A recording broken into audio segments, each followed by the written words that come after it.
Today we are going to learn about the life cycle of monarch butterflies. There are 4 stages of monarch butterflies. The stages are called metamorphosis, and there is egg, larva, pupa, and adult, as you see if you go clockwise in our picture. The female lays her egg on a leaf that will later become food for the caterpillar. The egg is the first stage, and the eggs are ribbed. They are very small. They can be round, oval, or cylindrical. There are many other tiny features on it, and the plants that are nearby is what the caterpillar eats for food.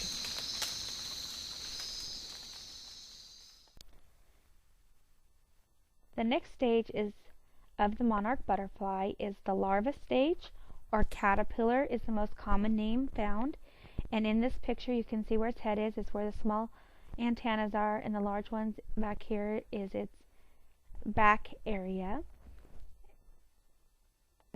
Diagram here, it shows the anatomy of the caterpillar, and it's got it turned around so that we can see it because we do things left to right. So we have tentacles, head, the ocellia, the thorax, which are their legs, the abdominal, their stomach area, their anal prolegs, that's the end area. Then they've got all these little spiny things, and that is the anatomy of the caterpillar. And here is the caterpillar in nature on a leaf, eating away. The larva spends most of its time eating to grow as quickly as it can to build energy for the materials they'll need. A caterpillar's exoskeleton can't stretch or grow, so the caterpillar sheds its skin or molt several times as it grows. The larva stage usually lasts from 2 weeks to about 1 month. This is the main feeding stage of the butterfly. Caterpillars eat almost constantly and grow very quickly at an astonishing rate. The diet of a caterpillar consists of leaves, flowers, plants, and trees. They use their powerful jaws, which are called mandibles, to eat with. In this picture, it's a caterpillar's head. It has sensory hairs going clockwise, and then its ocellia, which are its very simple eyes. And next we have the maxillary pulp, down there where its mouth is. Then we got its spinneret, its tongue, and its mandible jaw. And then you've got its segmented antenna and its upper lip. And that is what its head looks like. The third stage of a monarch butterfly is the pupa. You have the silk pad or the cream master. Cream master is a support hook or a cluster of small hooks at the abdominal hind end of the pupa. You have its head, its wings are in the middle, and its abdominal segments are at the top, and then of course it's hanging off the branch of the twig of a tree or a branch. In this picture is a pupa hanging in nature, and it's transparent because any day the monarch butterfly is going to hatch. When a caterpillar has finished growing, it looks like it is resting inside of the pupa, but every part of the caterpillar is changing. Most of its organs and other body parts dissolve and reform into the organs. Tissues, limbs, and wings of the adult butterfly pupa are called chrysalis. It does not eat during this stage. The pupa stage lasts from a few days to many months depending on what type of butterfly.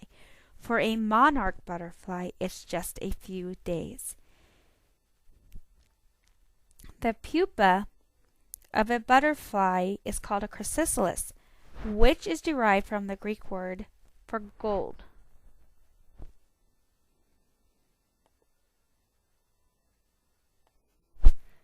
As you can see in this picture, the butterfly has molted one last time from the chrysalis stage, which is the gold piece right there that it's hanging off of.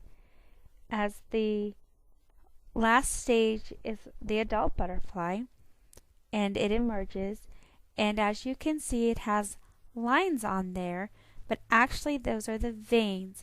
And when the adult emerges, its wings are wrinkled, wet, and deflated, but the abdomen is distened with fluid. So the butterfly pumps some of this fluid into the wings through the veins to inflate them.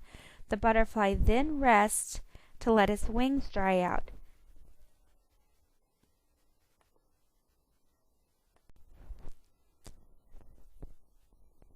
The head of the butterfly looks like this. You have your cleopus, your labial, your labium, which is down by the mouth, and this proboscis coiled is what we're actually interested in here, and it coils up, and that is a straw-like thing, and that is the only thing the butterflies use to suck nectar out of flowers, and it's straw-like, and that they use their tongue, and that's what they use at this point in the stage. And then they have their compound eyes, their antenna, and the club of the antenna. In this picture, the butterfly is using that coil that we just looked at, and it's considered to be straw-like, and they can only eat liquid food through this proboscis, and most butterflies sip nectar from rotting fruit or from flowers, and some butterflies like to sip the pollen. As you can see in this picture, this is the butterfly anatomy. Underneath the butterfly anatomy, there's the word antenna. That's what we're going to start at, and we're going to go clockwise. The antennae are sensory appendages attached to the head of adults. Antennas are used for the sense of smell and balance. Butterflies have two segmented antennas with a small club at the end of each. Next, we have the forewing, where they use for flying, and they have their veins that pump fluids into them so that their wings stay dry and they can use them. You've got the hind wing, the abdomen, and the legs. There are 4 long and 2 short, which makes 6 legs for a butterfly. Its head, and again its proboscis, its tongue-like spiral thing that's a straw for their food. And here are some monarch butterflies having a feast on a thistle, sipping out all that they can get from it. And monarch butterflies live 6 to 12 months, and then they die out and the cycle starts again. And this is the end of our presentation on the life cycle of butterflies.